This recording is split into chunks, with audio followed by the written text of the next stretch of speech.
Hello दोस्तों, आप सभी का श्री श्री कृष्ण इंस्टीट्यूट में स्वागत है। पुनः एक बार करेंट अफेयर्स लेके उपस्थित हैं और आज है 27 फरवरी 2021। तो आइए देखते हैं 27 फरवरी 2021 से कुछ महत्वपूर्ण करेंट अफेयर्स का प्रश्न।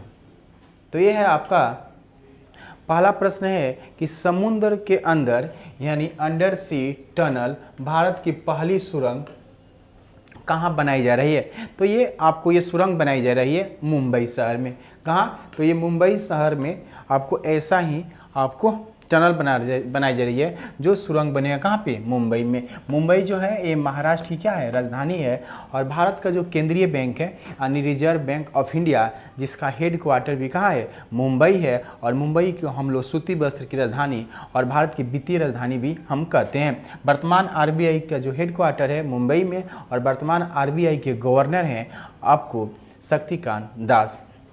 देखते हैं अहमदाबाद से।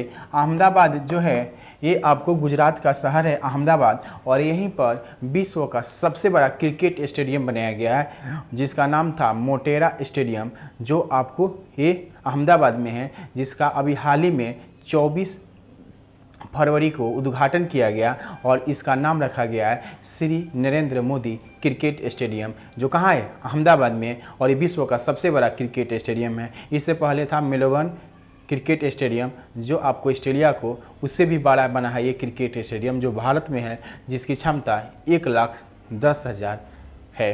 तो आइए देखते हैं अगला ऑप्शन। जैसे कि सूरत देख रहे हैं, सूरत जो है ये आपको गुजरात के ही शहर है सूरत। यहीं पर पहली बार माइग्रेट वर्कर सेल की स्थापना किया गया। यानी कहने का मतलब वह प्रवासी जो काम की तलाश में एक राज्य से दूसरे राज्य में जाते हैं तो उनका डेटाबेस यानी उनकी डाटा तैयार रखा जाए, यानी उनकी जानकारी इकट्ठा करने के लिए, खासकर कि जिस तरह आपने देखा इस कोविड-19 के दौरान बहुत से प्रवासियों को बहुत दिक्कत हुआ अपने घर जाने के लिए। इसके लिए ही एक डाटाबेस बनाया गया। कहाँ पे? तो सूरत में बनाया गया, जिसे हम लोग माइग्रेट वर्कर सेल कहा जा रहा है। और ये सूरत याद रखेंगे, सूरत जो है ताप्ती नदी के किनारे है बसा हुआ है, और अहमदाबाद आपको साबरमती नदी के किनारे बसा हुआ है। बंगलोर से याद रखेंगे, बंगलोर जो है एक कर्नाटक की राजधानी है और इसे हम लोग सिलिकॉन वैली के नाम से जानते हैं। इंडियन स्पेस रिसर्च ऑर्गेनाइजेशन जो है जिसका हेड क्वार्टर आपको बेंगलुरु में ही है, और बेंगलुरु में ही अभी हाल ही में बागवानी मेला उत्सव का आयोजन 2021 में किया गया। यानी हाल ही में, यानी इसी साल आपको बागवानी मेला उत्सव का आयोजन बेंगलुरु में किया गया। एशिया का सबसे बड़ा एयर शो का आयोजन जो किया गया था बेंगलुरु में ही किया गया था। टेस्ला कंपनी अपनी संयंत्र स्थापित कर रही है। कहाँ पे? बेंगलुरु में। अमेजन जो है अपना मैन्युफैक्चरिंग हब कहाँ बनाने की घोषणा किया है? तो आपको बेंगलुरु में ही किया था। तो ये सब महत्वपूर्ण प्रश्न है जिसको याद रखेंगे। तो आइए देखते हैं अगले प्रश्न को। देखिए अगला प्रश्न है कि हाल ही में किस देश की सर्वोच्च न्यायालय जो है ने भंग किए गए संसद को बहाल कर दिया। अभी हाल ही में आपने सुना होगा कि नेपाल जो है, नेपाल में बहुत ही राजनीतिक उथल पुथल हुआ और यहाँ पर राष्ट्रपति के द्वारा संसद को भंग कर दिया गया। जिस तरह आपने देखते हैं कि भारत में जिस तरह संसदीय व्यवस्थाएं हैं, इस संसदीय व्यवस्थाएं में जो संसद होता है उसमें 3 अंग होते हैं। क्या होते हैं? 3 अंग होते हैं खासकर भारत में, जिसमें राष्ट्रपति, राज्यसभा और लोकसभा होता है। सदन होता है राज्यसभा और लोकसभा, सदन 2 ही होता है। राष्ट्रपति को यह अधिकार होता है कि वो लोकसभा को भंग कर सकता है। जब लोकसभा भंग हो जाने के कारण वो मंत्रिमंडल जो होता है, जो कार्य कर रहा होता है, वो स्थगित हो जाता है, यानी काम करना छोड़ देता है, यानी वो क्या होता है? समाप्त हो जाता है। उसी तरह की परिस्थितियाँ देखने को मिली खासकर आपको नेपाल में, और नेपाल के संसद को भंग कर दिया गया और पुनः वहाँ के सर्वोच्च न्यायालय के निर्णय के बाद पुनः इसे बहाल कर दिया गया। और वर्तमान नेपाल के प्रधानमंत्री हैं केपी शर्मा ओली, और विद्या देवी भंडारी जो हैं यहाँ पे राष्ट्रपति हैं। क्या है? राष्ट्रपति। जैसे कि इमेज में देख रहे हैं यही है आपको केपी शर्मा ओली, जो आपको सुप्रीम कोर्ट को धन्यवाद दे रहे हैं। तो आइए देखते हैं अगला प्रश्न। अगला प्रश्न है कि हाल ही में किस राज्य सरकार ने माइक्रो कंटेनमेंट जोन बनाने की घोषणा किया? यानी कहने का मतलब इस कोविड-19 के दौरान यानी सबसे पहले तो वैक्सीनेशन के कार्यक्रम जो शुरुआत हुआ 16 जनवरी को, और उसमें सबसे ज़्यादा टीका लगाने वाला राज्य में आपको बिहार पहले स्थान पर है। और बिहार में अभी हाल ही में सुन रहे हैं कि कोरोना के मरीजों की संख्या लगातार बढ़ते जा रही है, जिसके कारण महाराष्ट्र में आप परिस्थिति देख रहे हैं, वहाँ फिर से लॉकडाउन बहुत से क्षेत्रों में लगाया जा रहा है। और बिहार सरकार ने घोषणा किया कि हम लोग क्या करेंगे, माइक्रो कंटेनमेंट जोन बनाएंगे, जहाँ पे कोरोना के मरीज मिलेंगे उस एरिया को क्या करेंगे, सील करेंगे और लोगों को आपस में दूरी बनाए रखने के लिए ऐसी व्यवस्थाएं किया जाएगा। ये बिहार में कहाँ किया जाएगा, तो आपको ये बिहार में ऐसी व्यवस्थाएं की जाएगी। और बिहार से याद रखेंगे, बिहार के सीएम जो है नीतीश कुमार हैं और यहाँ के गवर्नर हैं फागू चौहान। और बिहार की राजधानी जो पटना है, यहीं पर देश का पहला डॉल्फिन रिसर्च सेंटर बनाया जा रहा है। कहाँ पे, तो पटना में ही बनाया जा रहा है। और बिहार में अभी हाल ही में सुने होंगे कि पश्चिम महोत्सव का आयोजन जम्मू में किया गया था। और बिहार के जो विधानसभा सचिवालय वो अपनी 100वीं शताब्दी वर्ष अभी हाल ही में पूरा किया है। और बिहार में खासकर पूर्वोत्तर भारत का पहला ग्लास ब्रिज बनाया गया है आपको राजगीर में। तो आइए देखते हैं, ये अगला प्रश्न है। अगला प्रश्न है कि किस शहर में भारत की पहली carbon watch mobile app launch किया गया। तो कार्बन वॉच मोबाइल ऐप कहने का मतलब है इस ऐप के माध्यम से आप ये जान सकते हैं कि उस शहर में कार्बन उत्सर्जन कितने तेज़ी से हो रहा है, कार्बन उत्सर्जन में कमी आ रही है कि ये बढ़ रही है। इसी के लिए एक ऐप लॉन्च किया गया है आपको चंडीगढ़ में। कहाँ लॉन्च किया गया है, तो चंडीगढ़ में यह लॉन्च किया गया है। चंडीगढ़ से याद रखेंगे, चंडीगढ़ एक केंद्र शासित प्रदेश है और इसकी राजधानी स्वयं चंडीगढ़ है। इसके अलावा पंजाब और हरियाणा की भी राजधानी चंडीगढ़ है। और चंडीगढ़ से याद रखेंगे, चंडीगढ़ और हिसार के बीच देश में पहली बार एयर टैक्सी सर्विस की शुरुआत हुई और यहीं पर पहली बार आपको पूर्वोत्तर भारत में खासकर डॉग पार्क बनाया गया है। कहाँ पर, आपको चंडीगढ़। और हरियाणा के सीएम है मनोहर लाल खट्टर, जिन्होंने हाल ही में अभी पिपली जो क्षेत्र है उसे पर्यटक के रूप में विकसित करने की घोषणा किया। और साथ ही हरियाणा के सीएम जो है मनोहर लाल खट्टर ने ये जनवरी 2021 में घोषणा किया कि ये हम अपने यहाँ भी क्या बनाएंगे, एक फिल्म सिटी बनाएंगे। यानी इन्होंने कहा कि हम अपने यहाँ भी फिल्म सिटी बनाएंगे। कहाँ के, तो हरियाणा के सीएम ने कहा। और पंजाब के आपको सीएम है कैप्टन अमरिंदर सिंह। कौन है, कैप्टन अमरिंदर सिंह। और इन्होंने जलियांवाला बाग शताब्दी स्मारक के अभी हाल ही में क्या किए थे, उद्घाटन किए थे।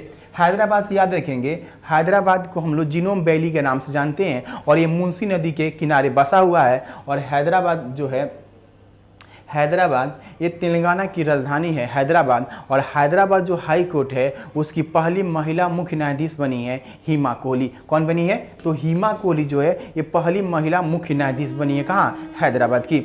हैदराबाद से लिखाएंगे कि भारत बायोटेक जो है, जिसका हेडक्वार्टर भी हैदराबाद में है, जो भारत में कोवैक्सीन नाम का एक वैक्सीन बनाया है।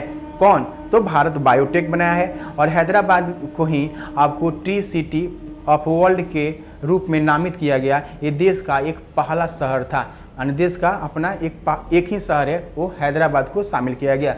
बनारस से याद रखेंगे, बनारस है जो प्रधानमंत्री का संसदीय क्षेत्र है। और बनारस में अभी हाल ही में ट्रांसजेंडरों के लिए पहली बार ट्रांसजेंडर टॉयलेट बनाया गया। कहाँ पे, तो बनारस में बनाया गया। लखनऊ से याद रखेंगे, लखनऊ जो है ये उत्तर प्रदेश की राजधानी है। यहीं पर गरीब किसान कल्याण मिशन की शुरुआत यहीं से किया गया था, किसानों की आय को दोगुनी करने के लिए उत्तर प्रदेश सरकार के द्वारा। लखनऊ से याद रखेंगे, लखनऊ को प्रदूषण रहित बनाने के लिए यहीं पर पहली बार थैला बैंक की स्थापना किया गया था। तो आइए देखते हैं अगले प्रश्न की ओर बढ़ने से पहले आप देख सकते हैं ये चंडीगढ़ है, जहां पर आपको पंजाब और हरियाणा दोनों की राजधानी है। कहाँ है, यहीं पर राजधानी है। तो आइए देखते हैं अगला प्रश्न। अगला प्रश्न है कि हाल ही में होशंगाबाद शहर का नाम बदलकर नर्मदापुरम रखने की घोषणा की गई है। यह शहर किस राज्य में है, तो ये देखिए होशंगाबाद जो है इसका नाम रखा जा रहा है नर्मदापुरम। जो होशंगाबाद शहर ऐसे ही नर्मदा नदी के किनारे बसा हुआ है और इसका नाम रखने की घोषणा अभी हाल ही में मध्य प्रदेश सरकार के द्वारा किया गया है। और मध्य प्रदेश के सीएम हैं आप शिवराज सिंह चौहान। कौन है सीएम यहाँ के, शिवराज सिंह चौहान जो है यहाँ के सीएम है। मध्य प्रदेश को देख रहे हैं जो मैप में, ये भारत को बीचों बीच मध्य प्रदेश है। और मध्य प्रदेश से याद रखेंगे यहाँ के सीएम हैं आपको शिवराज सिंह चौहान और यहाँ के गवर्नर हैं आनंदीबेन पटेल। और नर्मदा नदी से याद रखेंगे, नर्मदा पूरम जो है नर्मदा नदी के किनारे बसा हुआ है। नर्मदा नदी जो निकलती है कहाँ से, अमरकंटक से निकलती है और नर्मदा नदी एस्चुरी का निर्माण करती है। नर्मदा और ताप्ती दो ऐसी नदियाँ हैं जो भारत में, इसके अलावा जो ये एस्चुरी का निर्माण करती है, नर्मदा, ताप्ती और दामोदर नदी है जो भ्रंश घाटी से प्रभावित होने वाली नदी है, यानी रिफ्ट वैली से प्रभावित होने वाली नदी कौन कौन है, नर्मदा, ताप्ती और आपको दामोदर नदी। रिफ्ट वैली कहने का मतलब कि वह नदियाँ जो किसी न किसी पर्वत पहाड़ के से होके गुजरती है, तो उसे हम लोग रिफ्ट वैली वाली नदी कहते हैं। और याद रखेंगे यहाँ पर राष्ट्रीय बालिका दिवस के अवसर पर यहाँ के सीएम के द्वारा आपको पंख योजना की शुरुआत किया गया था। पंख योजना यानी खासकर लड़कियों के लिए, इसमें नाम से समझ रहे हैं पंख लगाना, यानी उनके जीवन को और बेहतर बनाने के लिए इस योजना की शुरुआत किया गया। और बुजुर्गों के लिए यहीं पर आपने सुना होगा आशीर्वाद योजना की शुरुआत किया गया था। बुजुर्गों के लिए क्या शुरू किया गया था, आशीर्वाद योजना की शुरुआत किया गया था। मध्य प्रदेश में ही कान्हा और किसली राष्ट्रीय उद्यान कहाँ पे है, यहीं पर है। बांधवगढ़ राष्ट्रीय उद्यान भी आपको मध्य प्रदेश में ही है। मध्य प्रदेश में याद रखेंगे, मध्य प्रदेश के रीवा में ही आपको डीआरडीओ के द्वारा अपना रिसर्च सेंटर स्थापित किया जा रहा है। डीआरडीओ कहने का मतलब डिफेंस रिसर्च डेवलपमेंट ऑर्गेनाइजेशन, जिसका हेड क्वार्टर है नई दिल्ली, जिसकी स्थापना 1958 ईस्वी में हुआ। वर्तमान डीआरडीओ के अध्यक्ष हैं जी सतीश रेड्डी। कौन है, जी सतीश रेड्डी वर्तमान इसके अध्यक्ष हैं। रीवा में ही एशिया का सबसे बड़ा सोलर प्लांट लगाया जा रहा है। एशिया का सबसे बड़ा सोलर प्लांट आपको यहीं पर लगाया जा रहा है, जबकि भारत का पहला ही तैरता हुआ सोलर पार्क भी कहाँ लगाया जा रहा है, तो वो भी आपको मध्य प्रदेश में। गोवा से याद रखिए, गोवा जो है ये क्षेत्रफल की दृष्टि से एक छोटा राज्य है, जहाँ के सीएम है प्रमोद सावंत। अभी हाल ही में यहाँ 91वें अंतर्राष्ट्रीय फिल्म महोत्सव का आयोजन आपको गोवा में ही किया गया था, जिसका उद्घाटन सूचना और प्रसारण मंत्री के साथ आपको यहाँ के सीएम जो है प्रमोद सावंत के द्वारा इसका उद्घाटन किया गया। और यह 91वें अंतर्राष्ट्रीय फिल्म महोत्सव के फोकस कंट्री के रूप में आपको बांग्लादेश को शामिल किया गया था। केरल से याद रखिए, केरल जो है ये भी एक समुद्र तटीय राज्य है और केरल में अभी हाल ही में स्नेकपीडिया नामक ऐप आया था। स्नेकपीडिया ऐप आया था। इस ऐप के माध्यम से अगर कोई भी सांप आपको काटता है तो सांप की मतलब नस्ल को पहचानने के लिए, साथ ही इससे नस्ल पहचानने के बाद तुरंत दावा किया जा सके, इसके लिए ही ये ऐप लॉन्च किया गया था। कहाँ पे, तो आपको केरल में लॉन्च किया गया था। महाराष्ट्र याद रखें, महाराष्ट्र में भी हाल ही में काला घोड़ा उत्सव मनाया गया था जो चर्चा में था। और महाराष्ट्र के सीएम हैं आपको उद्धव ठाकरे और भगत सिंह कोश्यारी यहाँ के गवर्नर है। और महाराष्ट्र में अभी हाल ही में सुने होंगे जेल पर्यटन योजना की शुरुआत यहीं पर किया गया था। खासकर क्या लिए, तो आपको जो हमारे क्रांतिकारी लोग थे जो जेलों में बंद थे उसको देखने के लिए यहीं पर शुरू किया गया था। तो आइए देखते हैं अगला प्रश्न। तो अगला प्रश्न है कि भारत का पहला भारतीय खिलौना मेला, तो भारतीय खिलौना मेला कब से शुरू किया जाएगा, तो हाल ही में इस खिलौने मेले की शुरुआत यानी आज ही 27 फरवरी को शुरू किया जाएगा। और ये 27 फरवरी से ये 5 मार्च तक इसका आयोजन किया जाएगा, यानी 27 फरवरी से 5 मार्च तक। इसका मेन फोकस क्या है, तो वोकल फॉर लोकल टॉयज, यानी कहने का मतलब अपना स्वदेशी खिलौना है उसे बढ़ावा दिया जाए, इसलिए ये खिलौना मेला का आयोजन किया जाएगा। ये वर्चुअल होगा, क्या होगा, वर्चुअल खिलौना का उद्घाटन किया जाएगा। और 24 फरवरी से याद रखेंगे, ये 24 फरवरी की घटना जो है महत्वपूर्ण है और इसी दिन मोटेरा स्टेडियम का नाम श्री नरेंद्र मोदी रखा गया और इसका उद्घाटन किए थे भारत के राष्ट्रपति श्री रामनाथ कोविंद के द्वारा यहाँ पर किया गया था। 16 फरवरी से याद रखेंगे, 16 फरवरी को ही आपको टिहरी महोत्सव का शुरुआत किया गया था उत्तराखंड में। टिहरी महोत्सव का शुरुआत कब किया गया था, तो 16 फरवरी को। भारत का सबसे बड़ा खिलौना संग्रहालय गांधीनगर में बनाया गया है। गांधीनगर जो है गुजरात की राजधानी है, जबकि खिलौना उत्पादन करने के लिए यानी उसको क्लस्टर उद्योग स्थापित करने के लिए कर्नाटक में बनाया जा रहा है। कहाँ, कर्नाटक में बनाया जा रहा है। अगला प्रश्न है कि किस एशियाई देश ने अकेलेपन के लिए पहला मंत्री नियुक्त किया है, क्योंकि अभी हाल ही में रिपोर्ट आया था जिसमें अकेलेपन जैसे नहीं, कोई व्यक्ति अकेले रहता है, नर्वस हो जाता है, कुछ अकट बकट सोचते सोचते क्या करता है, आत्महत्या भी बहुत लोग कर लेते हैं। तो ऐसी व्यवस्था को से बचने के लिए लोग ऐसा अपने यहाँ कर लेते हैं। खासकर कहाँ की व्यवस्थाएं हैं ये, पहले ब्रिटेन में भी ऐसी अकेलेपन को दूर करने के लिए वहाँ एक मंत्रालय बनाया गया कि वो मंत्रालय जो स्पेशल लोगों के लिए क्या किया जाए कि ये लोग अकेलेपन में जो आत्महत्या करते हैं वो न करें। इसकी ऐसी व्यवस्थाएं की शुरुआत ब्रिटेन से हुई। अभी हाल ही में जापान सरकार ने भी अपने यहाँ आपको अकेलेपन के लिए एक मंत्री नियुक्त किया है। क्या किया है? मंत्री नियुक्त किया है। तो वो देश क्या है? जापान। कौन है? जापान। जैसे मैप में देख रहे हैं ये है जापान और इसकी राजधानी जो है वो कहाँ है? टोक्यो है। कहाँ इसकी राजधानी है? तो इसकी टोक्यो राजधानी है। इसी टोक्यो में आपको जुलाई 2021 में ओलंपिक खेलों का शुरुआत हो रहा है। यानी ओलंपिक खेलों की शुरुआत कहाँ हो रही है? तो ये जापान की राजधानी टोक्यो में। टोक्यो खासकर पूछा जाता है टोक्यो किस द्वीप पर स्थित है? तो टोक्यो जो है वो होन्शु द्वीप पर स्थित है। टोक्यो किस द्वीप पर स्थित है? तो होन्शु द्वीप पर ये टोक्यो स्थित है। याद रखेंगे जापान के अभी पीएम है योशिहिडे सुगा। कौन है? योशिहिडे सुगा। वो अभी जापान के क्या हैं? प्रधानमंत्री हैं। तो सॉरी, प्रधानमंत्री ही वहाँ बेस्ट होता है। अगला प्रश्न है कि किस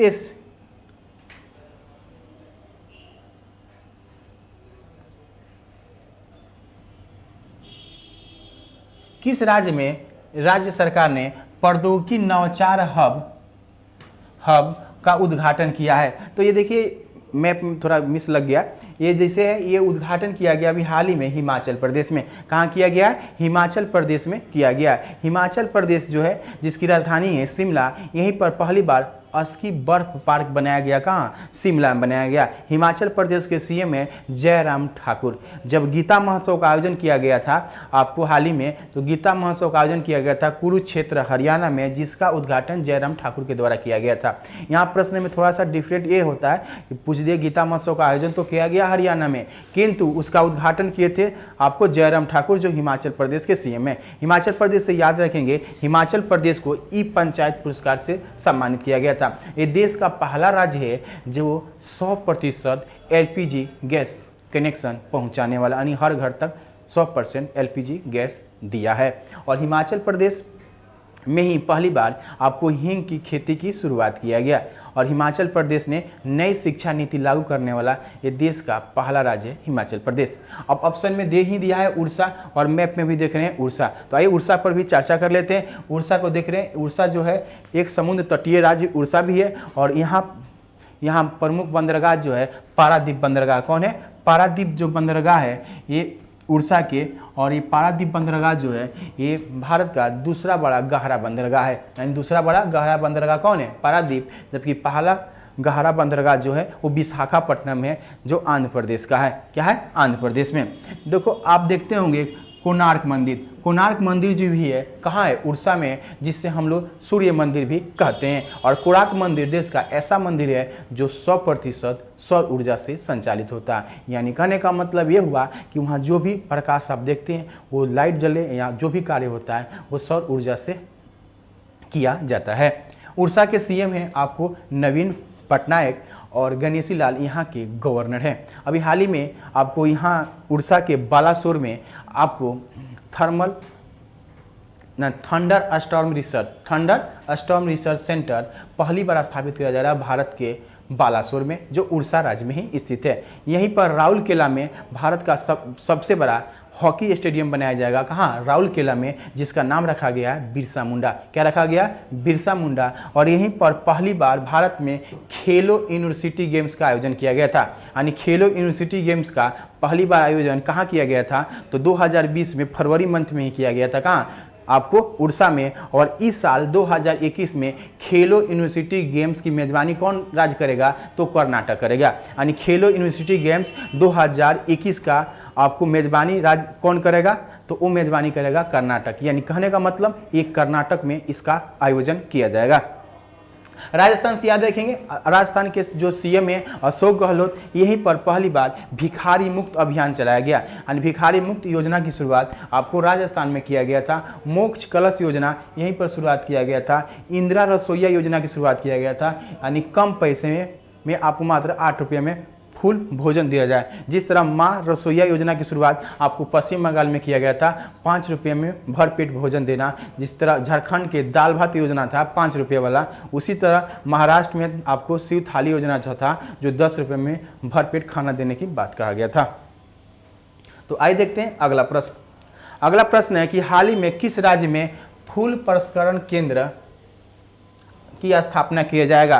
तो फूल प्रसंस्करण केंद्र की स्थापना किया जाएगा आपको कर्नाटक में। कहाँ? कर्नाटक में। जो फूल देख रहे हैं इसी को प्रसंस्करण करना और इसको सुरक्षित रखने के लिए ये कहाँ पर केंद्र स्थापित किया जा रहा है रखने के लिए, तो ये कर्नाटक में। कर्नाटक के सीएम है बीएस येदियुरप्पा और कर्नाटक के राजधानी ही है कहाँ? बंगलोर। यहीं पर हाल ही में आपने सुना होगा कृषि संजीवनी वैन लैब की शुरुआत किया गया था। कहाँ पे? कर्नाटक में। खासकर पानी और मिट्टी की गुणवत्ता यानी क्वालिटी को जांच करने के लिए यह वैन कर्नाटक के शहर कर्नाटक राज्य के हर क्षेत्र में जाएगा और जाने के बाद उसकी मिट्टी को जांच करेगा कि यह मिट्टी कृषि कार्य लायक है या यह पानी पीने योग्य है कि नहीं। ये कर्नाटक सरकार के द्वारा शुरू किया गया है। कर्नाटक में याद रखेंगे देश का पहला चंदन संग्रहालय कहाँ बनाया गया है, तो कर्नाटक में ही चंदन संग्रहालय बनाया गया है।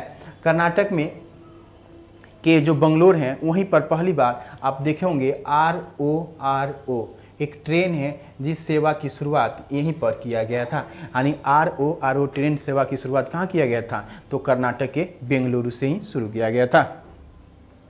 तो आइए देखते हैं ऑप्शन में उत्तराखंड पर चर्चा कर देते हैं कि महाराष्ट्र पर भी चर्चा किए थे। तो उत्तराखंड के सीएम है त्रिवेंद्र सिंह रावत और यहाँ के गवर्नर हैं बेबी रानी मौर्य। अभी हाल ही में सुने होंगे नंदा देवी ग्लेशियर के टूटने से आपको बहुत से लोगों की जान चली गई, यानी बाढ़ जैसी स्थिति हो गई जिसमें बहुत से लोग दबकर उनकी क्या हो गई, जान चली गई। तो उत्तराखंड में ही नंदा देवी ग्लेशियर है।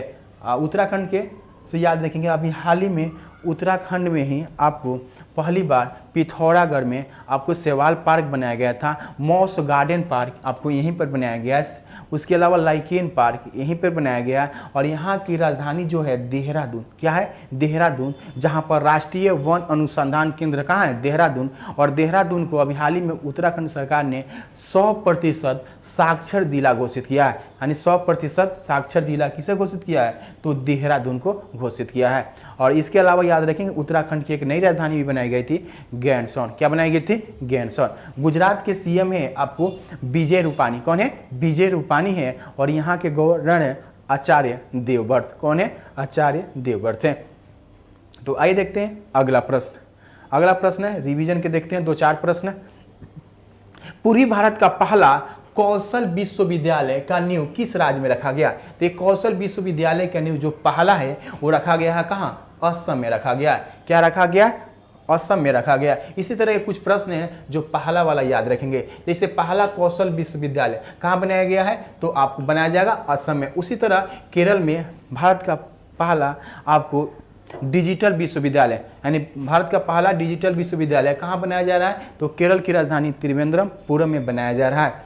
उसी तरह याद रखेंगे भारत का पहला आपको खेल विश्वविद्यालय, भारत का पहला खेल विश्वविद्यालय बनाया गया है आपको मणिपुर में। और भारत का पहला रक्षा विश्वविद्यालय आपको गुजरात में बनाया गया है। कहाँ? गुजरात में बनाया जाएगा। यानी रक्षा विश्वविद्यालय बनाया, अभी काम चल रहा है। यानी रक्षा विश्वविद्यालय आपको गुजरात, खेल विश्वविद्यालय मणिपुर, कौशल विश्वविद्यालय असम और डिजिटल विश्वविद्यालय आपको केरल।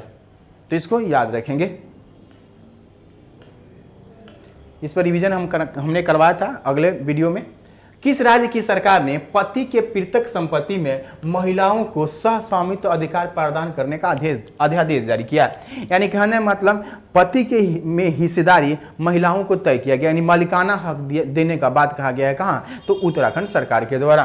कहाँ किया गया है? उत्तराखंड सरकार के द्वारा इसे किया गया है। और उत्तराखंड के बारे में अभी हम चर्चा किए।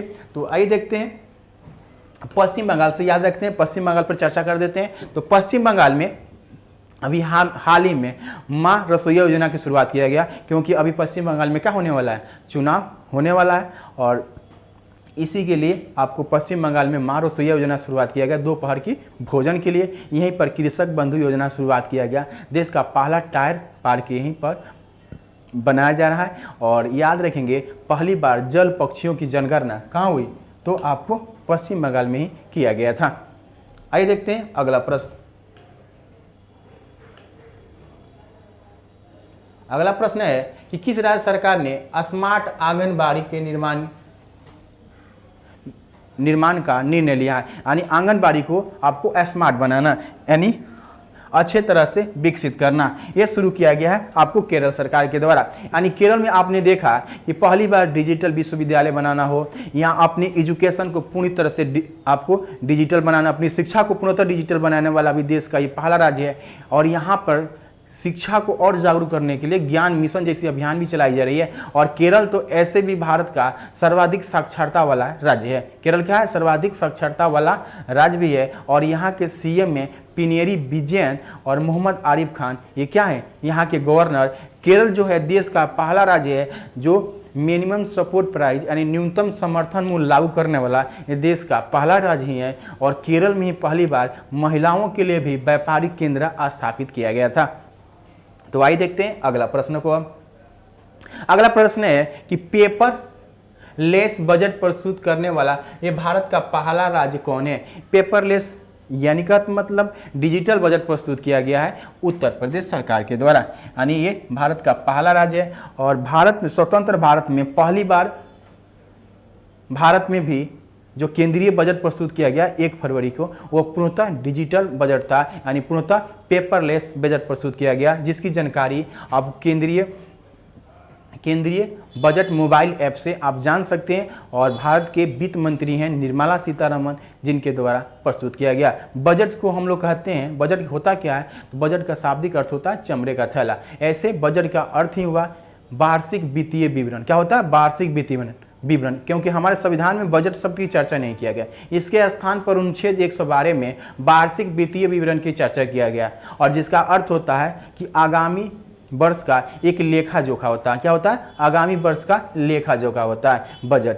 बजट क्या होता है? आगामी वर्ष का लेखा जोखा। जैसे कि अभी देखे होंगे, अभी बजट प्रस्तुत किया गया है 2021-22 बजट आया था अभी हाल ही में 1 फरवरी को। उसी तरह राज्य भी अपने यहाँ बजट प्रस्तुत करता है, राज्य के वित्त मंत्रालय के द्वारा ये प्रस्तुत किया जाता है। अभी हाल ही में ये बजट प्रस्तुत किया गया पेपरलेस उत्तर प्रदेश। उत्तर प्रदेश के सीएम है योगी आदित्यनाथ और यहाँ के गवर्नर हैं आनंदीबेन पटेल ही। क्या है? आनंदीबेन पटेल ही है। और यहाँ अभी हाल ही में सुने होंगे महिलाओं को आत्मनिर्भर बनाने के लिए सामर्थ्य योजना की शुरुआत यहीं पर किया गया। महिलाओं को आत्मनिर्भर बनाने के लिए क्या शुरू किया गया? सामर्थ्य योजना शुरू किया गया। कुम्हार लोग जो होते हैं उनको अच्छे आर्थिक स्थिति अच्छी हो, उसके लिए आपको माटी काला योजना की शुरुआत किया गया था। और किसानों के लिए गरीब किसान कल्याण मिशन की शुरुआत किया गया। और महिलाओं की सुरक्षा के लिए मिशन शक्ति अभियान चलाया जा रहा। कहाँ? उत्तर प्रदेश सरकार के द्वारा। यहाँ पर आपने सुना होगा जेवर इंटरनेशनल एयरपोर्ट, जिसे एशिया का सबसे बड़ा अंतर्राष्ट्रीय एयरपोर्ट बनाने की घोषणा किया गया इसी बजट में। यानी जो बजट प्रस्तुत किया गया उत्तर प्रदेश, उसी में कहा गया कि जेवर इंटरनेशनल एयरपोर्ट जो है वो एशिया का सबसे बड़ा आपको एयरपोर्ट बनाया जाएगा। अभी हाल ही में कुशीनगर जो एयरपोर्ट है उसे अभी हाल ही में आपको भारत के सरकार की तरफ से अंतर्राष्ट्रीय एयरपोर्ट की दर्जा मिला है। उसे क्या मिला है? अंतर्राष्ट्रीय एयरपोर्ट की दर्जा मिला। किसे? कुशीनगर एयरपोर्ट को अंतर्राष्ट्रीय एयरपोर्ट की दर्जा मिला है। कुशीनगर से याद रखें, कुशीनगर बहुत ही वो स्थान है जहाँ पे गौतम बुद्ध ने महापरिनिर्वाण की घटना हुई, यानी वहीं पर उनकी क्या हुई थी? मृत्यु हुई थी। कहाँ? कुशीनगर। और कुशीनगर में पहला आपको ट्रांसजेंडर यूनिवर्सिटी बनाया जा रहा है। देश का पहला ट्रांसजेंडर यूनिवर्सिटी कहाँ बनाया जा रहा है? तो उत्तर प्रदेश में ही बनाया जा रहा है। जबकि ट्रांसजेंडरों के लिए एक डेस्क बनाया गया है। कहाँ? तो आपको आंध्र प्रदेश में, हैदराबाद में बनाया गया है, जहाँ पर ट्रांसजेंडर अपनी शिकायत कर सकते हैं, वहीं पर बनाया गया है। तो इस पर चर्चा कर दिए थे, इसलिए मैप पर चर्चा नहीं करेंगे।